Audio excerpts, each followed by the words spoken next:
ഒരു മാസത്തോളം നീണ്ട വാശിയേറിയ തെരഞ്ഞെടുപ്പ് പ്രചാരണം അവസാന ലാപ്പിലേക്ക് കടക്കുകയാണ്. അത്യന്തം നിർണായകവും പ്രവചനാതീതവുമായ നിയമസഭാ തെരഞ്ഞെടുപ്പിന് ഇനി 3 നാൾ മാത്രം.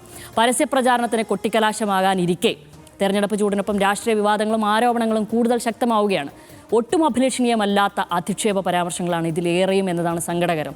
സഹോദരന്റെ രക്തസാക്ഷിത്വത്തിൽ മലക്കമറിഞ്ഞും വർഗീയ സ്ത്രീവിരുദ്ധ പരാമർശങ്ങൾ നടത്തിയുമുള്ള ജി സുധാകരന്റെ ഇത്തരം പ്രസ്താവനകളിൽ ഒട്ടും പ്രതീക്ഷിച്ചതല്ല.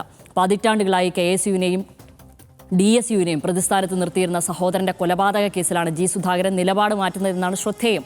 CS സുജാതയ്ക്കെതിരെ ജി സുധാകരൻ നടത്തിയ പരാമർശങ്ങൾ രാഷ്ട്രീയ മര്യാദയുടെ എല്ലാ സീമകളും ലംഘിക്കുന്നതാണ്.